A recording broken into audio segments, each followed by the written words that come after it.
Well, welcome to Dining with Dan and Becky at Glen Ferris Inn. Tonight, my guest is Paul Connolly. He's a doctor and he works at Plateau Medical Center. And Paul, tell us a little bit about yourself. Well, thanks, Dan. I appreciate inviting me. I tell you, this was a real treat because I've watched your show for quite some time. Yeah, Dan, I'm a medical physician at Plateau Medical Center in Oak Hill. So what I do is a test called colonoscopy. It's a test that we can basically evaluate the colon, and we look for precancerous growths called polyps.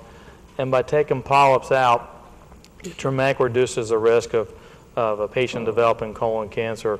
A lot of people have asked me, Dan, why did you go into colonoscopy? Why did you get in that part of medicine? Right. And, because if you think about it, it's like, there's so many other things you could do. But I ask patients, name me another test in medicine that can prevent cancer. This is a test where you can come in, Dan, and get your colonoscopy, and if I remove precancerous growths, I have basically prevented you from developing colon cancer. So it's a real powerful test. I know I appreciate that type of exams, and that's prevented many people from developing cancer. And that's a very noble profession to be in. Let's get some, have Becky, we'll go back in the kitchen and see what Becky has prepared for us, and we'll get started on our dinner. I'm excited about that, Okay, Dan. let's do it.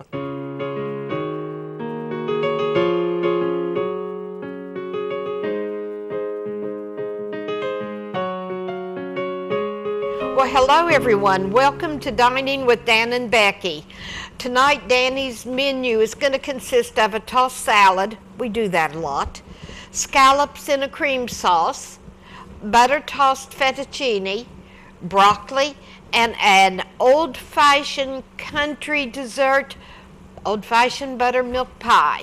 Well, let me get my stuff together, and we're going to do just a little bit of prep work before we start the first dish. I'll be right back.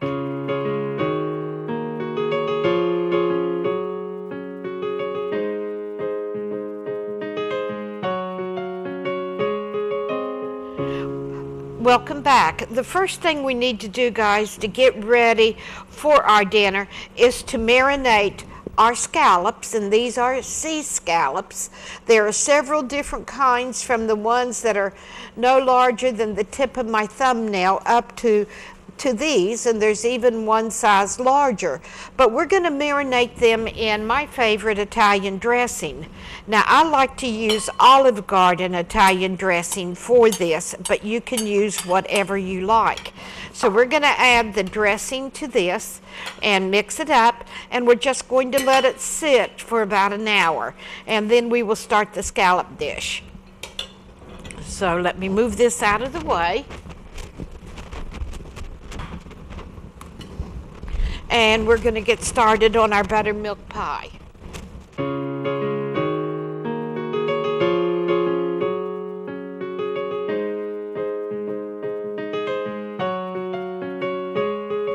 All right, the first thing that we're going to do, guys, is do our buttermilk pie. Now, for the pie, you need 1.5 cups of sugar, a tablespoon of flour, a pinch of salt, 1 tablespoon of lemon zest, 4 eggs, a cup of buttermilk, 1/2 cup of butter, and 1 unbaked pie crust. Now, that is the whole situation. I don't have an unbaked pie crust, so we're going to do one. All right, 2 cups of all-purpose flour.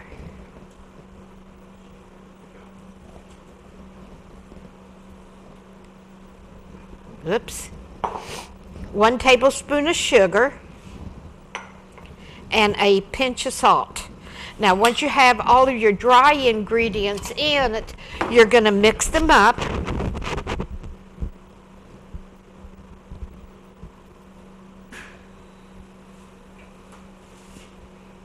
And you're going to make a well, and you're going to add 3/4 cup of a solid shortening. Now, it can be Crisco, lard, anything that you want, but it needs to be solid. Do not use a liquid shortening in this.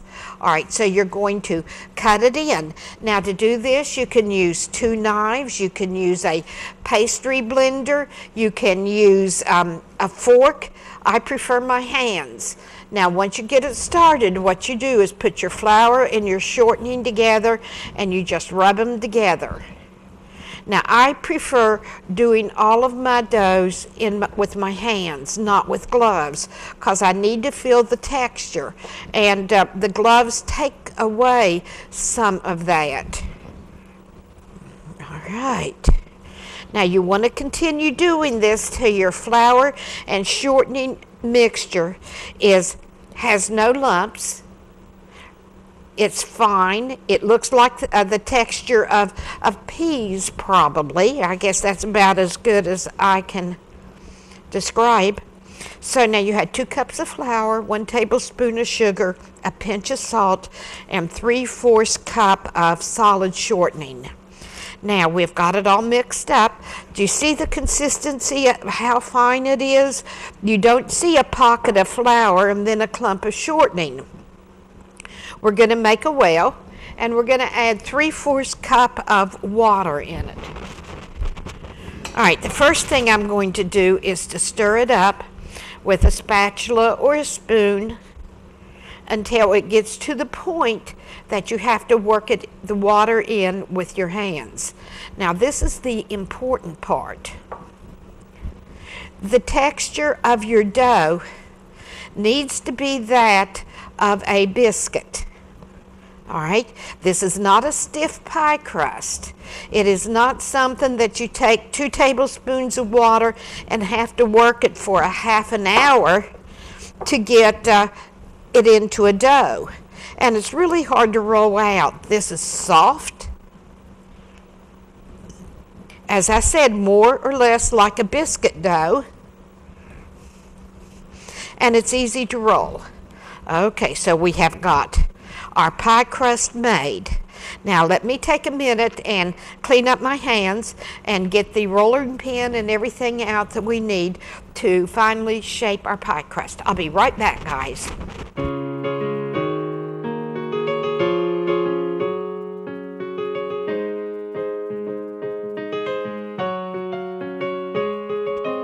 Now, in order to roll out your pie crust, the first thing you're going to do is to sprinkle your work surface with a light dusting of flour. Then you are going to get your dough, which we have just made.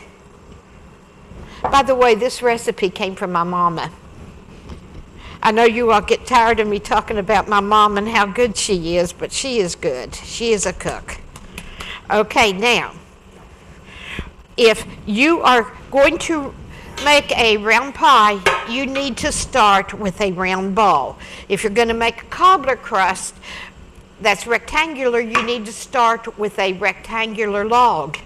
Now, the hard part about this is keeping it circular.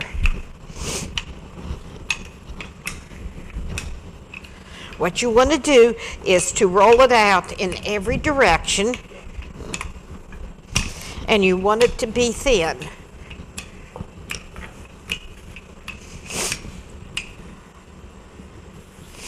And put extra flour on as needed to keep it from sticking to your rolling pin, and rub it in a little bit, but do not knead it into your dough. That's what makes your dough tough, and no one wants tough dough. Okay, so now we have got something that's almost circular, so let's see what we can do. We're going to lift this over, then we're going to fold that over. Oops, look at that. You're going to pick your dough up and you're going to put it in the very middle of your pie pan. Then you're just going to unfold it in opposite order. Okay, and you're going to press it down. Now, your buttermilk pie, I do not know if your grandmother ever made one. I had never heard of them until my mom made one. And it was just really remarkable. It's a custard pie, and you serve it with whipped cream. You don't put meringue on it. And she just said that it's just a good country pie, that instead of using whole milk or heavy cream, you just use buttermilk in it. And it was a very pretty pie. I think our guests tonight will really enjoy it. Now you want to cut off your extra pie dough, and then you do not prick the bottom or flute the sides. All we're going to do is flute the edges up at the top, and then we're going to make our filling, and then we're going to bake it off. So if I can finish getting this cut.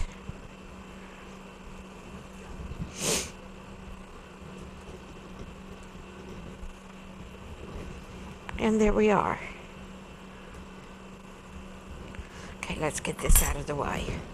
Now what you're going to do, you're going to pull this up and squeeze it together and make a ridge all the way around your pie crust.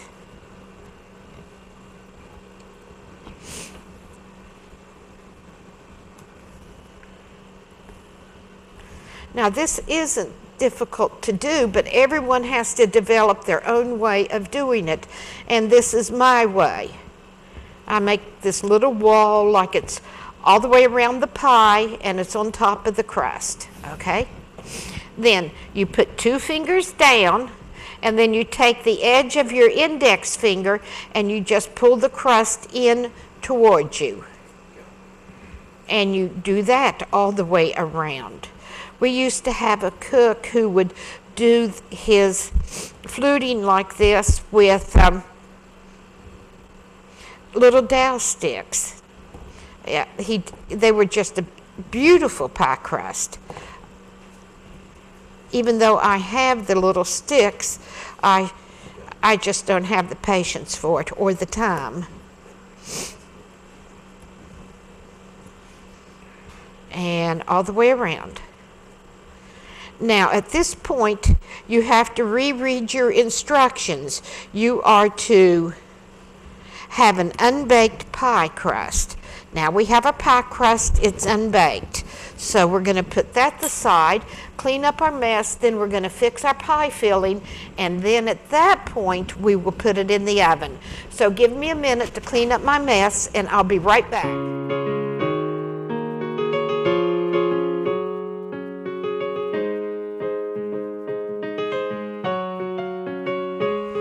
All right, for the filling of your buttermilk pie, you need 1½ cups of sugar,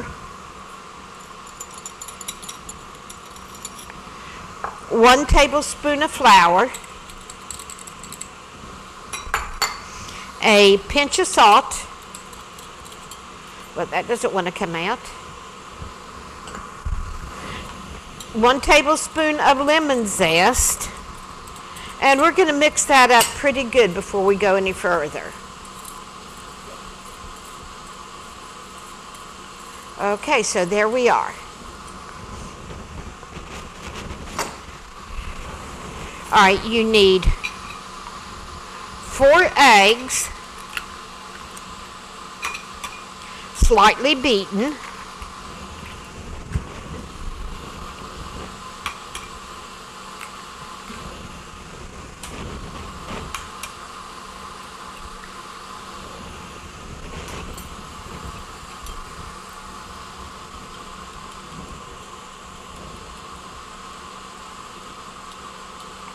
Those are some strong eggs.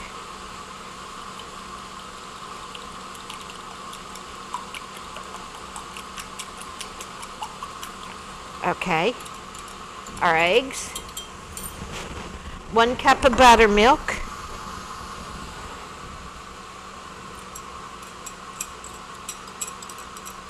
All right, let's take our butter out of the microwave. I just melted it.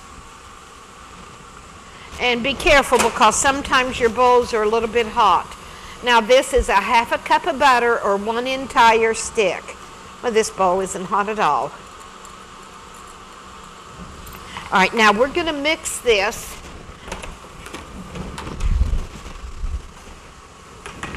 we're going to mix this until it is 100% uniform. We are going to put it in our pie crust, and then we're going to bake it starting at 35 minutes. Now this is like a pumpkin pie. You have to bake it until the crust and the top of your pie is golden brown, and that when you shake it, there is no wiggling in the center. So let's get this mixed up.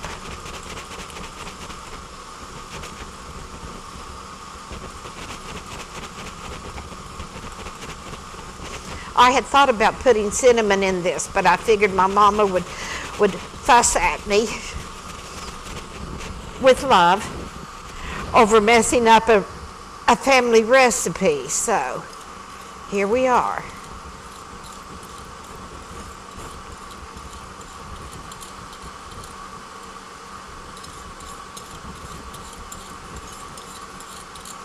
Okay, guys. All right, let's get this in our oven. Now, isn't that the prettiest pie you have ever seen?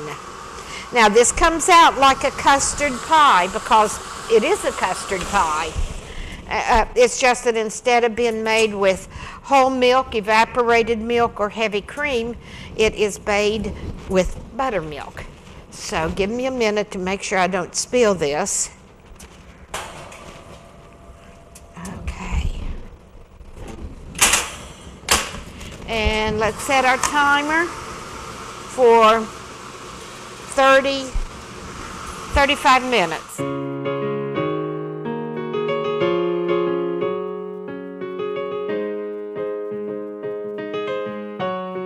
And welcome back. All right, now if you remember, Dan's menu was a tossed salad. Then our dessert was the buttermilk pie. And our main entree was scallops in a cream sauce, which we're going to be doing next. But in the meantime, we're going to get our water boiling to cook our fettuccine. Now, we are going to have buttered fettuccine, but what it is fettuccine with butter in it and a little bit of cream to keep it from drying out. Now, basically, all you have to do is follow your package instructions. You need to get 4 to 6 quarts of water rapidly boiling. You need to add your fettuccine once it is at a rolling boil, and then you set a timer and let it cook for 12 to 15 minutes. 12 minutes for al dente, and then each minute after that it's a little bit less al dente until it's well done. And then we combine butter, and I'm going to use evaporated milk. You can use whole milk, evaporated milk, 2% heavy cream. You can even make a cream sauce. But if you put butter in this all by itself, your fettuccine is going to dry out some, and no one wants that. So you want something for the butter to bond to that coats your fettuccine, that keeps it soft and pliable and not dried. So we have our water on. It's heating. As soon as it starts boiling, we'll add the fettuccine. So in the meantime, we are going to start working on the cream sauce for the scallops. So give me a minute. I'll be right back with those ingredients.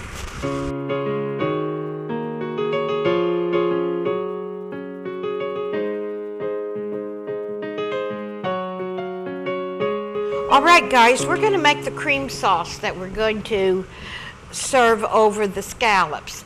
Now, what you need here is 1/2 cup of butter, or a stick of butter, and this is butter. All right, we're going to melt it.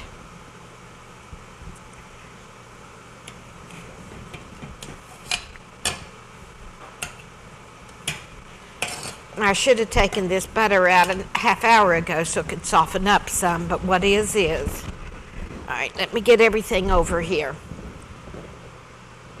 A 1/4 cup of Parmesan. And now this is where it differentiates from a basic Alfredo sauce. Instead of a 1/4 cup of Romano, I put a 1/4 cup of grated mozzarella. And then, of course, you have to have your garlic. So,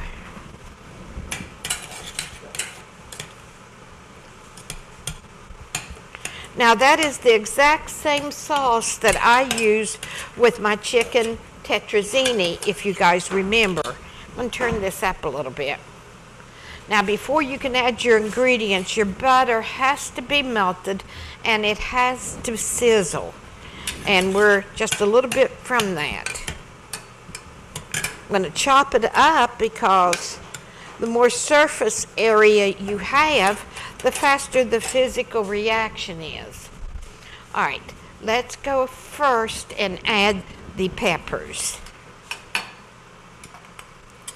It takes a little bit longer to cook peppers than it does the onions. And these are really minced. Okay.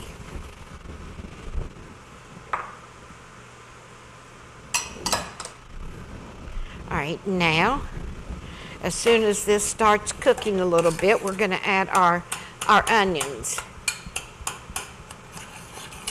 Guess we might as well rest a minute, hadn't we? We're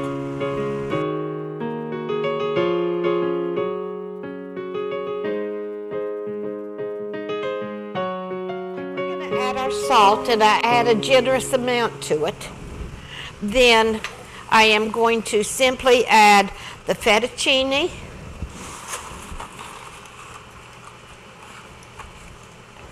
And we're going to give it a second to soften, and then I'm going to stir it up real good. Now for our sauce, it is really cooking, so we're going to add our onions. Now of the 3 vegetables that we're adding in this, your garlic has got to be last.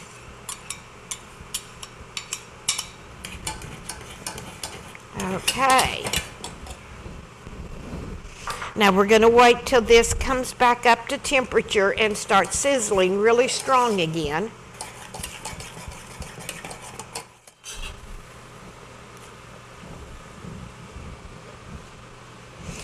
Set a timer for 13 minutes. Okay. All right, let's add our garlic. Now the problem with your garlic is that it will burn easy. I always add it last of all of my ingredients, or at least of my vegetables like I am doing here. All right, now you have your butter, your shredded pepper, your shredded onion, and your minced garlic.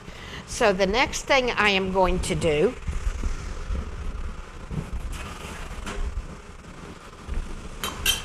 all right, we're going to add our heavy cream.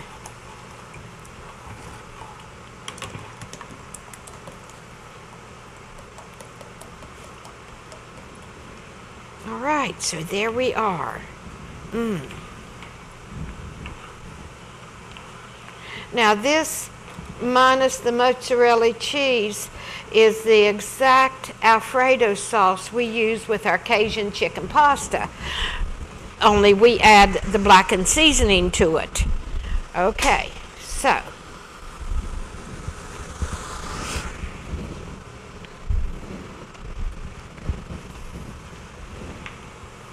Now, once this starts simmering again, we're going to add our cheeses. Now, in our normal Alfredo sauce, we add Parmesan and Romano, a 1/4 cup each. So what we're going to do here, because I have changed it slightly, I'm going to add a 1/4 cup of the Parmesan, but I'm going to add a 1/4 cup of the mozzarella cheese. It makes it just a little bit more rich and creamier. And if you're doing a cream sauce, Betty, you just got to have that creamy taste. So we have to heat this.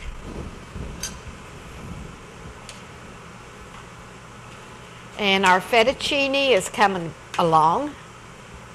Okay.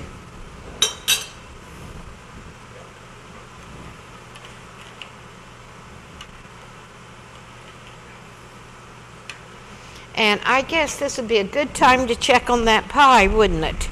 So give me a minute.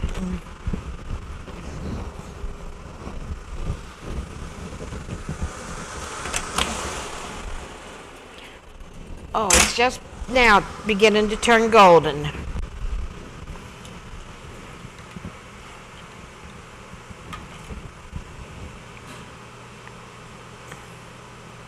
And we better turn down that fire. Our fettuccine was going to boil over.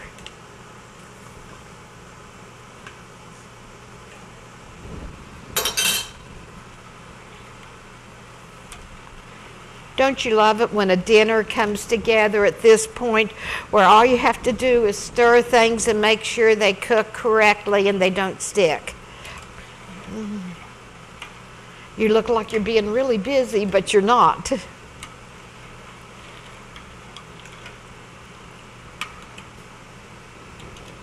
Okay.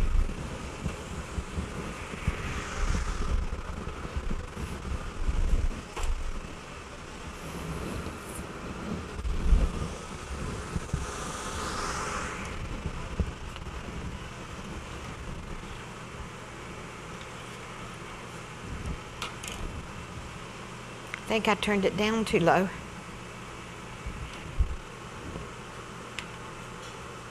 That is definitely too large of a piece of onion.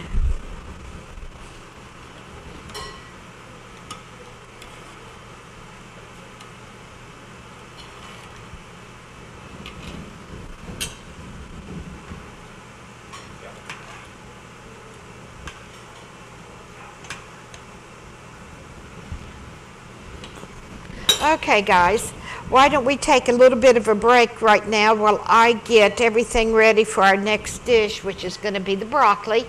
And I'll be back in a moment, and when I'm back, these should be ready to take off of the stove to put the final touches in. So I'll be right back.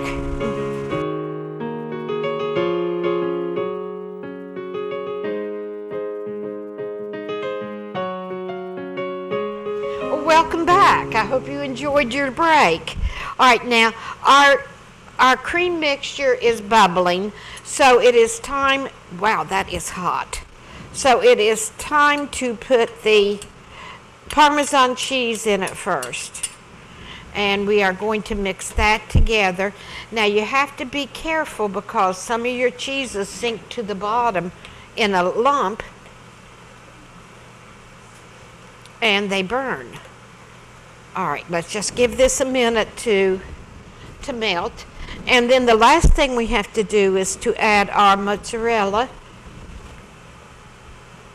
And then we will be finished with this. It just needs, oh, there was a lump.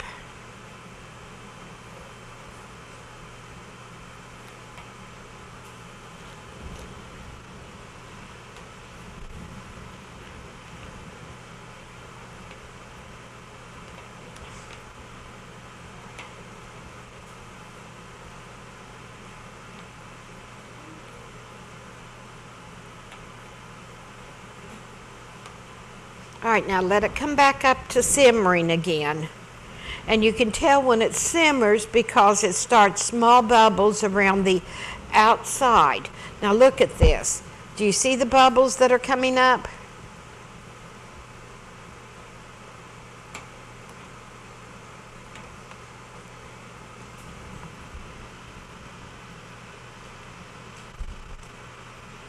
It's not quite a full boil. Okay, so now we are going to add our mozzarella cheese. Ooh, that was hot. I guess you all know that the hottest part of any flame is not the flame itself, it's the area above it. We were doing a science experiment at my house. What kind of grandmother does science experiments with her kids? But anyway. And we were measuring the temperature of the flame and then the temperature at the tip of the flame and then above it and to the right of it and the left of it. And sure enough, it is hottest above the flame.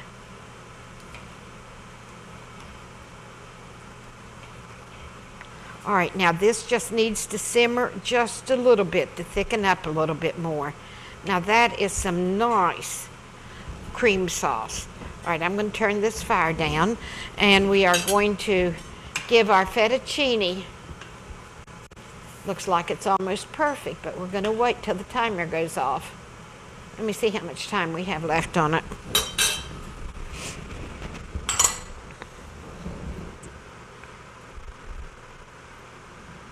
Show timer, please. Here's the timer. 20 seconds left. So now what we're going to do is drain this, and then we're going to wash it. I wash all of my pastas and my rice after I've cooked it to keep it from sticking together. Now, if you're going to serve it hot, wash it in hot water. This gets all the gluten, all the extra starch off of it, and that's what makes it clump together. Thank you. So let's get this done. And while I drain it, we'll be right back. I need to turn that down.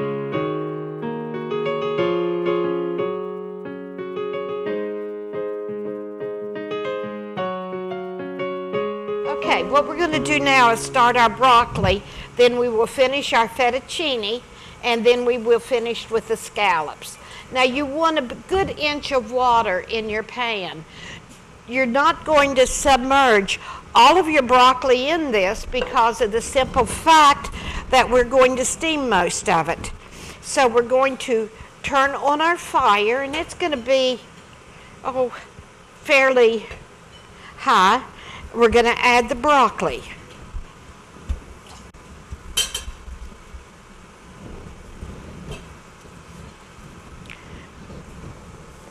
Donna came up today, like she almost always does on filming show, and helped me prep and cut up all of this broccoli. Now, isn't that a nice floret? Sometimes you buy florets at the store and they're just not what you want. Now, you're going to heat this until it starts boiling, and when it starts boiling, you're going to cover it with a lid. You are going to cook it till it changes colors, then you're going to cook it for 2 more minutes and take it off the fire and drain it. Then you are going to proceed with your salt, your pepper, and your butter. Okay, so now here we are. Here is our fettuccine. It has been drained. It has been washed. Now, we are going to make buttered or creamed fettuccine.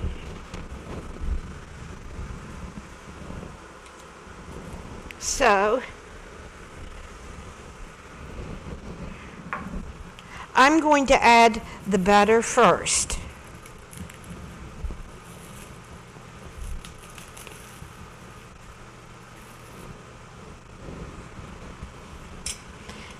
And as soon as this melts, or when it's melted about 50%, then I'm going to add the evaporated milk.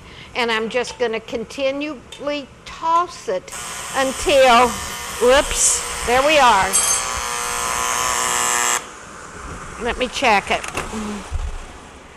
Okay, it's not ready yet. What did I do with my spoon? Here it is.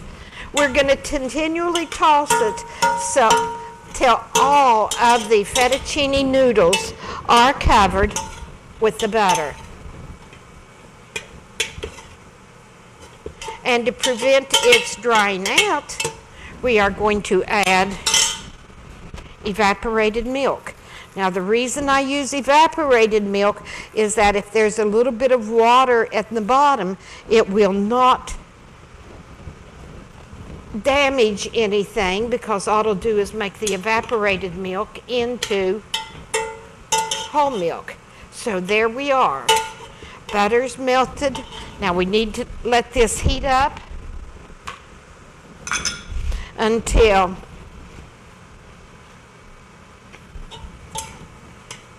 the butter and cream at the bottom.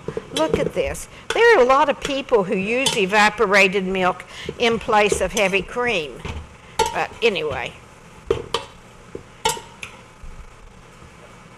So there we are. We now have our fettuccine buttered. So we're going to move this to the side, we hope. All right. So the last thing we're going to do, guys, is to do the scallops. So you need a nice good sized skillet.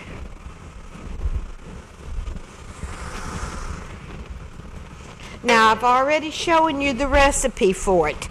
You need 15 to 20 scallops. You need a nice oil, and this is Mazola corn oil. I bought a bottle of this a few weeks ago, and Dan said to me, "That's the oil my mother used to use." So I will probably be using Mazola corn oil for a long time. They're all about the same price. This is being advertised as heart healthy, so there is absolutely no reason not to use it. So I have got the corn oil in a skillet heating over medium heat. The broccoli has not started boiling yet. Better turn that fire up or they're not going to have broccoli that's done. All right, now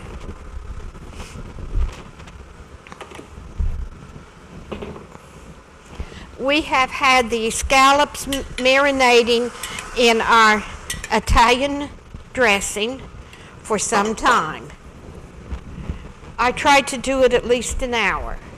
You can do it overnight.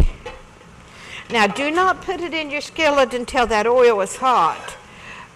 The funny thing about a scallop is that there is a lot of moisture in it. It's like a sponge, and if you cook it until that moisture starts seeping out, then your scallop is going to be tough.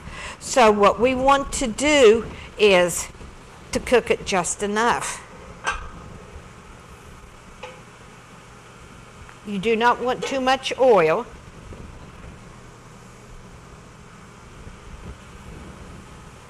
All right, let's put a couple drops in to see if our skillet sizzles.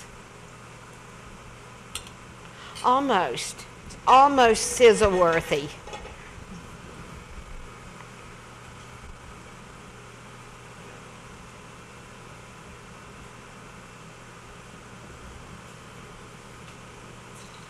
All right, that spot'll do. Now you do not want to put very much of your dressing in this.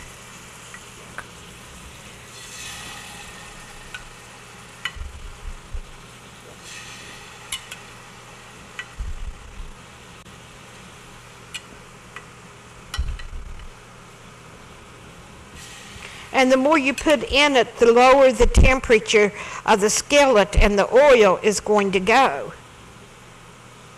Now see, it's just barely even registering heat at that point. All right, we've almost got them all in. I dropped them.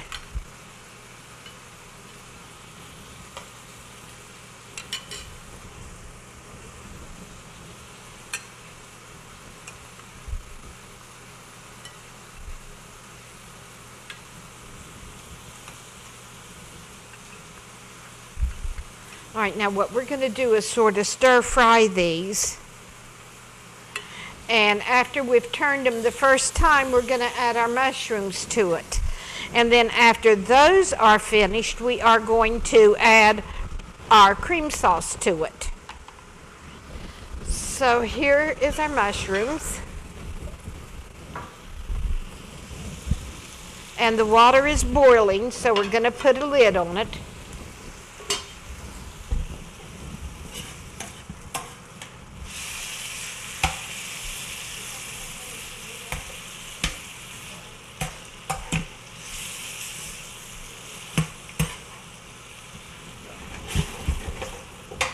Okay.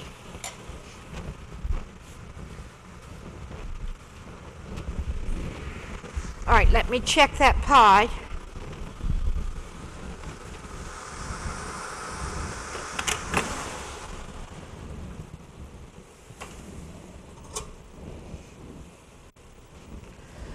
All right, now see, it's nice and golden, but look how jiggly and wiggly it is. That is not good.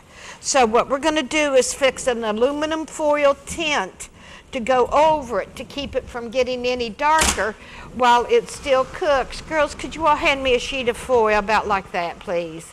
It's over there under the metal table.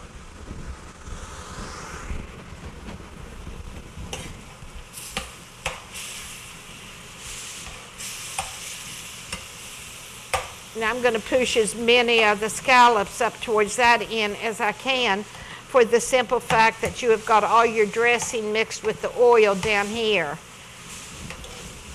Okay.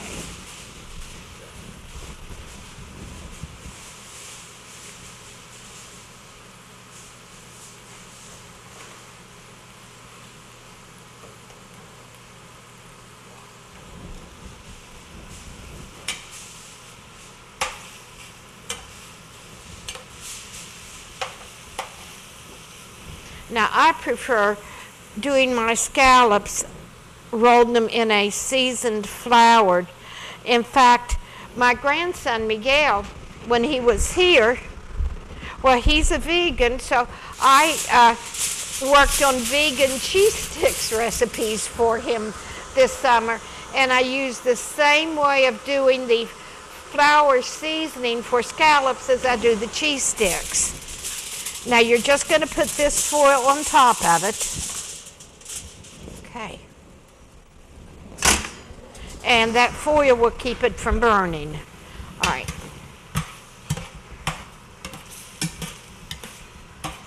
Okay, I'm going to drain some of this off.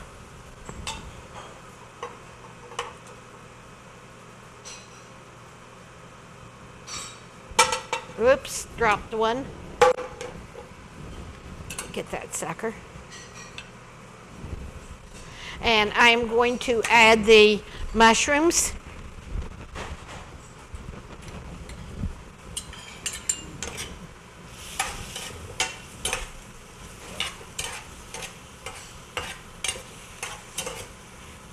And we're just going to let these cook a minute, and then we're going to put sauce on them.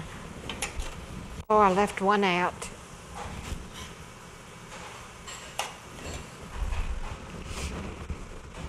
All right, let's check our broccoli.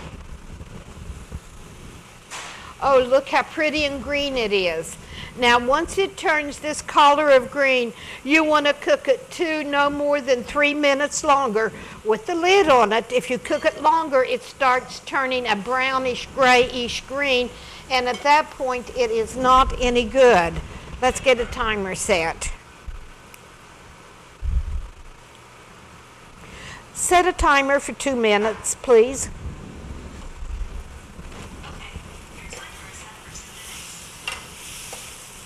Okay. All right. Let's add our sauce. Oh, I'm making a mess on my stove.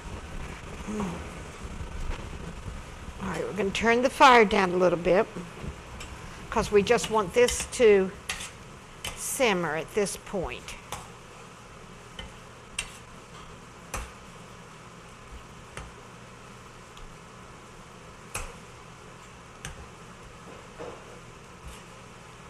Now, isn't that a pretty looking dish? Your mushrooms, your scallops, and they smell so incredibly sweet.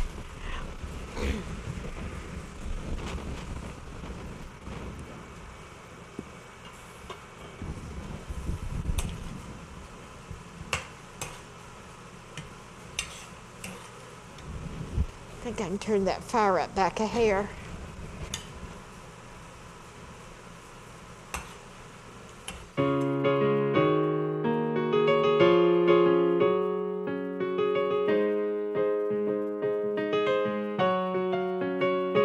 Now, the first thing you want to do is turn your fire on to medium-low and heat this up till all the water has evaporated from the base of your pan. Let's stir these scallops. Wow.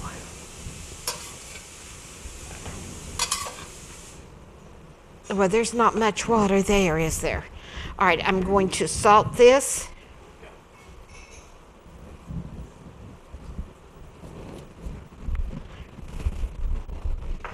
and then I'm going to toss it so that it will be more or less more uniformly mixed throughout the broccoli.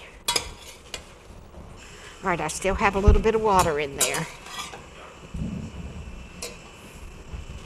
All right, I'm going to move this off of the burner. Now I'm going to add 2 tablespoons of butter. And I am going to put the lid back on it and let it melt.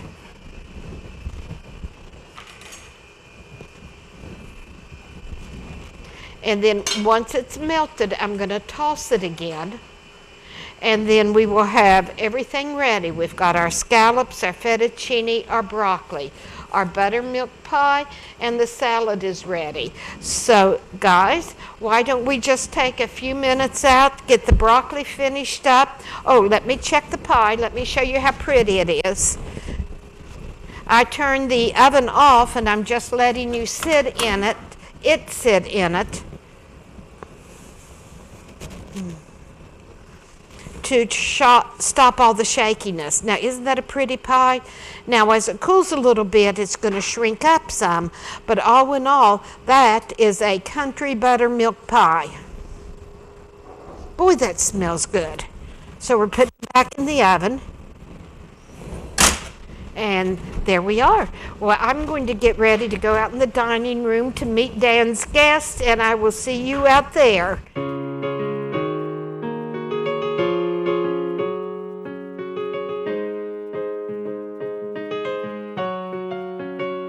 Becky, what have you made up for us this evening for our dinner? Well, we're having a tossed salad. Okay. And then we're having scallops in a cream sauce. Okay.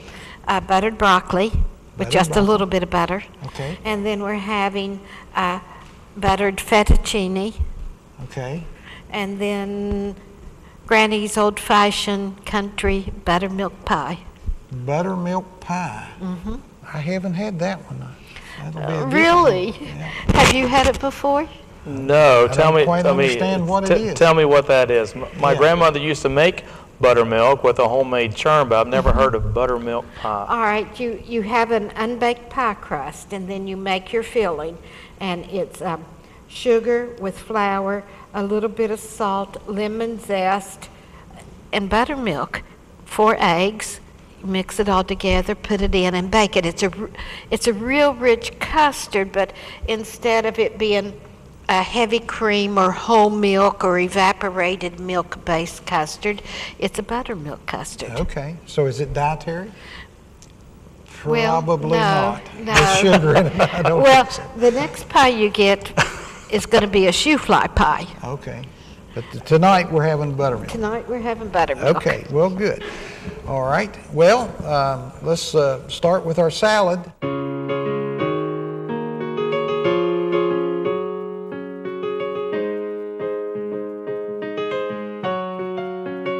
All right, let's have our salad now. And while the girls are bringing it out here, Paul, tell us about your relatives that live here in the area, in the valley, here in Fayette County. Well, actually, Dan, I think I was telling you, my grandfather worked for Cannleton Coal and was a coal miner, so that my And his name was Naaman. No, that's actually my mom's side. So I was going to tell you, so Connolly, my dad's dad was Connolly, who worked in the coal mines at Cannleton. I see. And my mother was a Claunch, who Naaman Claunch was my great uncle. Uncle. And so you talked about teaching at West Virginia Tech. Daniel Claunch. Dan is my great uncle, who taught engineering at West Virginia Tech, which is my alma mater. He was in an office in the second floor, and I was on the 4th floor of that school.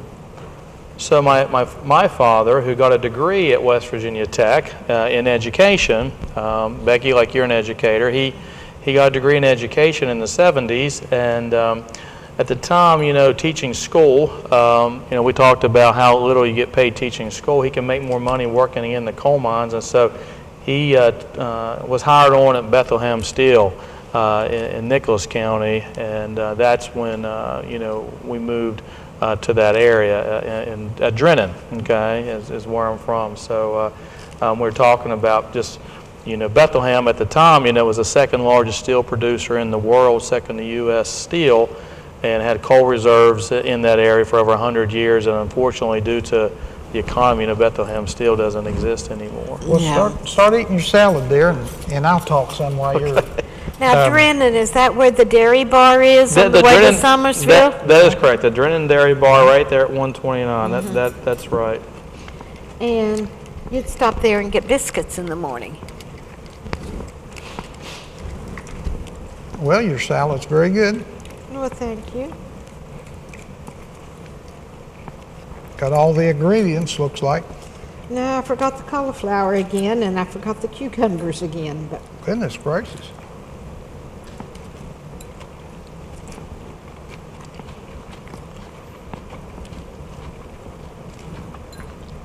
Very good, Becky.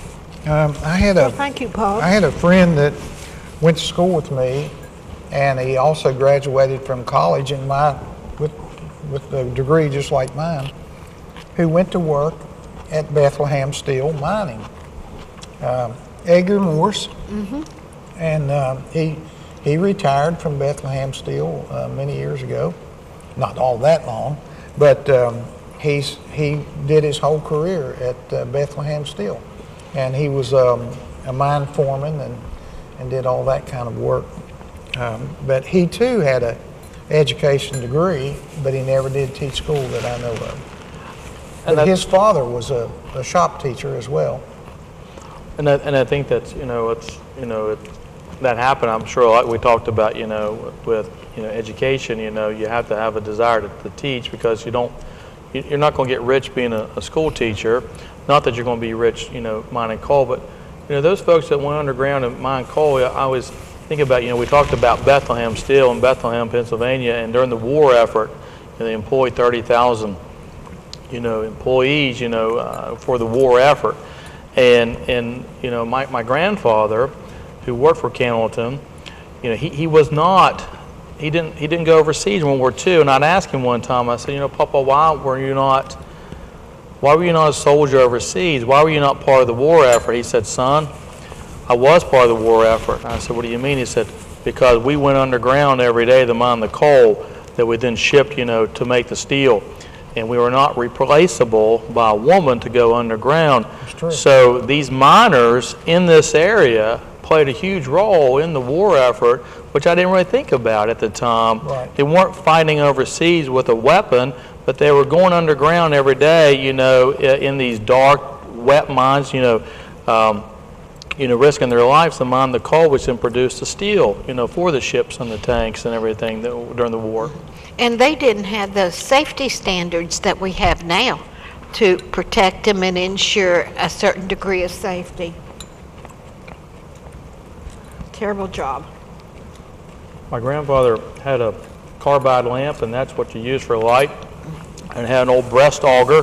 You would take the breast auger up into the face, and you would bore a hole, Dan knows about, and you would then shoot that.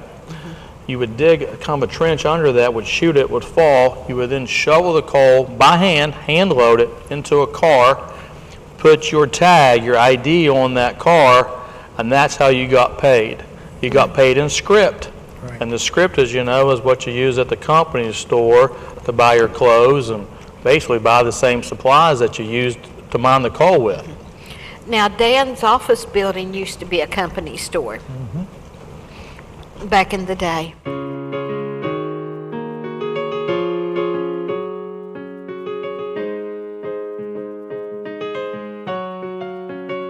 Becky, what did you make up for us again now for the dinner? I've got scallops in a cream sauce, fettuccine, and broccoli.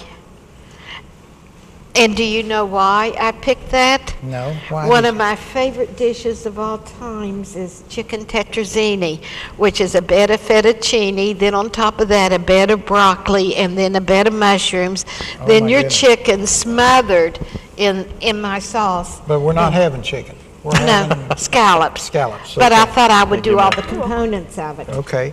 So this sauce that you got here, do we put that on the? You could put it on the noodles. You could put it on the scallops. The scallops already has a little bit of the sauce. Okay. You could put it on the broccoli, or you could just eat it with a roll. Okay. All right. Well, I'll put it on my noodles here. Okay. I guess that's noodles, isn't it? Yes, it is. Okay. I'm putting it on everything. It looks good. Well, I love the sauce. Well, there's an awful lot of noodles here. I love the tetrazzini. I think I'll put it on mine too.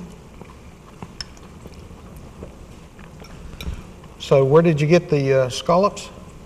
You bought them for me. Well, that's what I thought. You brought me two large containers of them. Well, I thought maybe you'd already served those at the end here. And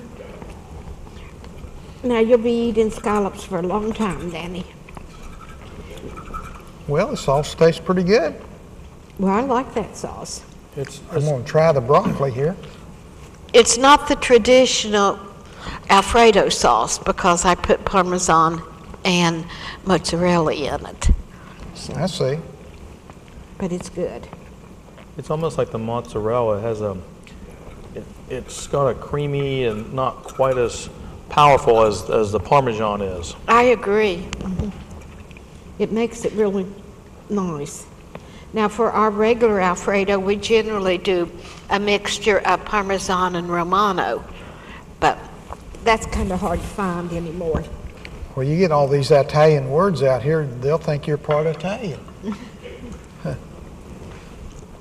Well, Grandpa would be surprised if I wasn't. Well, that's true.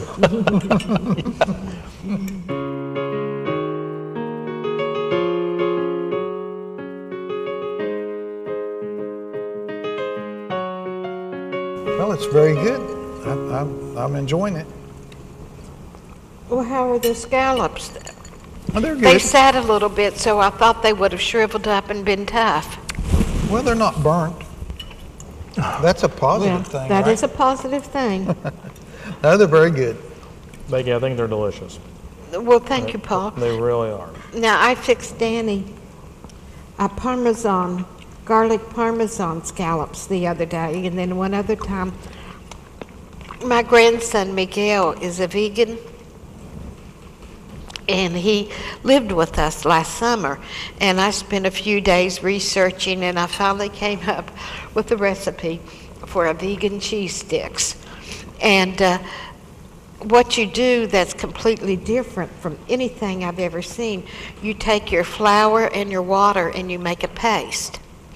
And then whatever you're going to fry, you coat it first with that. Then after it's coated with your paste, you roll it in flour with your seasonings, in which this case it was Italian seasonings. And it made the best cheese stick I've ever tasted in my life. But so you put it on... But I put it on Dan's scallops. Yeah, they were very good. Well, a little different. I found out with that little experiment that you had to wet your scallops, roll it in flour, then put your paste on it, then put it in your seasoned flour because the paste wouldn't stick to the scallop. Oh, I see. And so I had to experiment with it a little bit to see what worked. Well, Doctor, tell us about Plateau Medical. Well, there's some changes going on at Plateau Medical Center right now, which is good for Fayette County and for the community. Right now, if you drive past the hospital and the medical center, you'll see an expansion project going on. The hospital, we're expanding 15,000 square foot expansion. What we're doing is we are doubling our operating room capacity and our endoscopy capacity. We're also doing a facelift for the building and things inside, renovating the rooms, the laboratory, the emergency room. That's a lot of construction going on.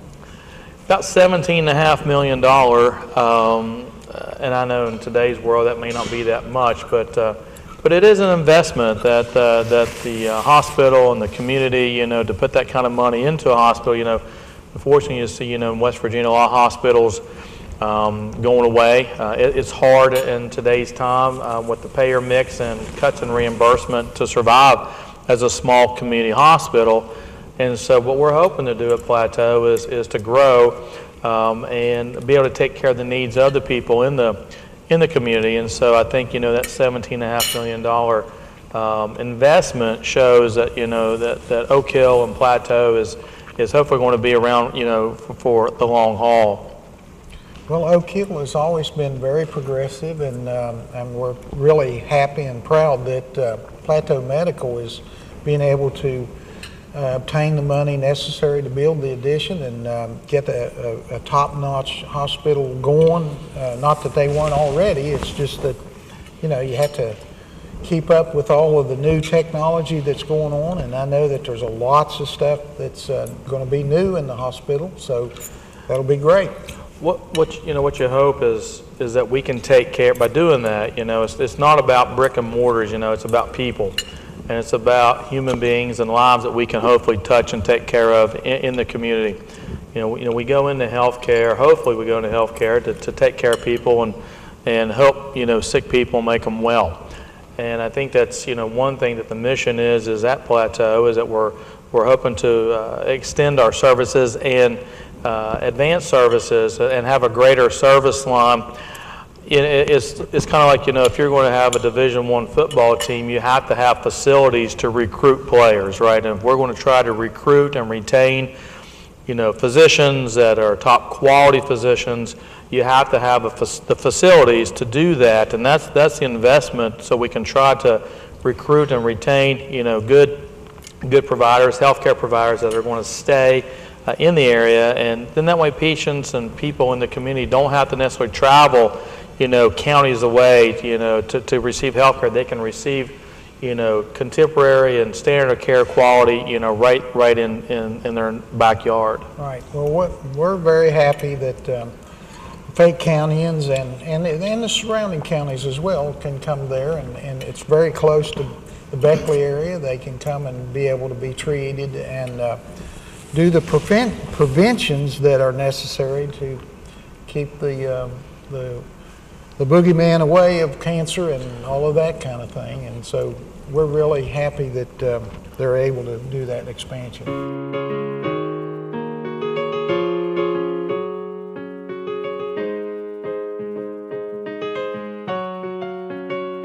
Okay, Becky, what do we got for dessert? Granny's old-fashioned country buttermilk pie. Okay, we'll see how this goes. I don't remember having this before. Let me take that plate. Yes, ma'am. Thank you very much. You're welcome. Oh my. Now, this looks like a custard pie to me, Becky, in a way. It is like a custard pie, but instead of being made with heavy cream or evaporated milk or whole milk, it's made with buttermilk. Okay, well, let's try it and see how it goes. We got some whipped cream on top of it. Yeah, right? that's my homemade whipped cream. You made that? What'd you do, work all day to whip that up? Yep.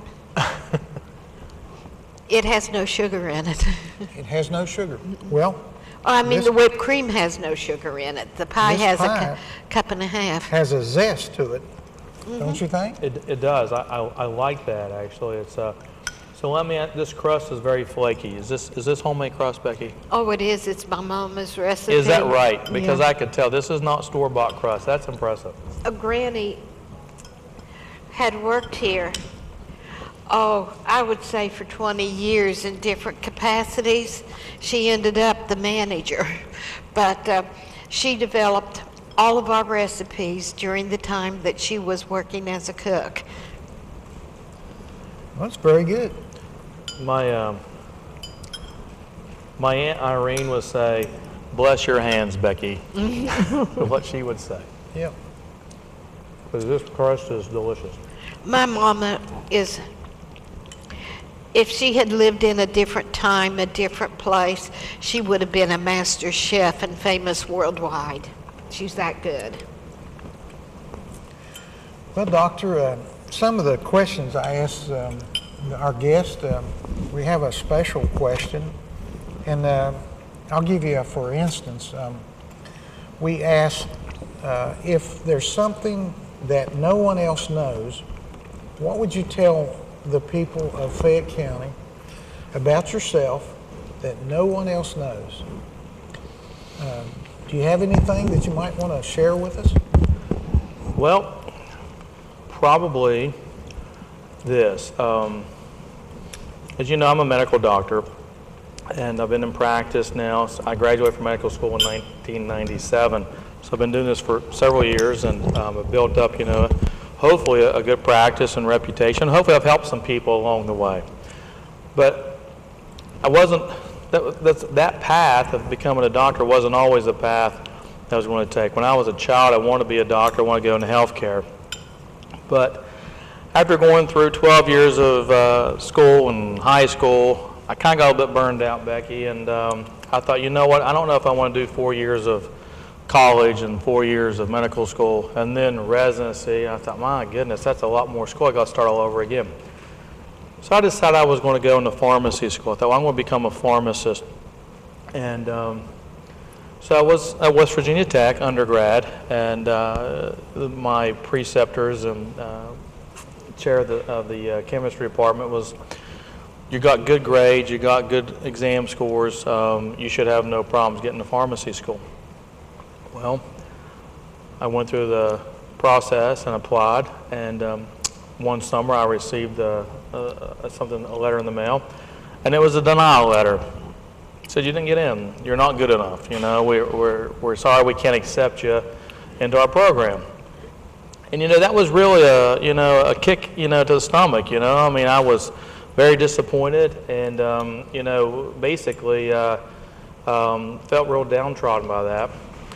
But then that in a sense opened a door, made me even more motivated. More motivated to go back to college. I went back to West Virginia Tech down the road, and my professors are basically, what are you doing here? I thought you were in pharmacy school. Well, I didn't get in. They're realists. I said, nope, I didn't get in. I said, but I want to use that as motivation to work harder, okay? Went back to Tech, took more extensive classes, and then this time I thought, I have enough prereqs, I'm going to also apply to medical school, which is what I always wanted to do to begin with. Right.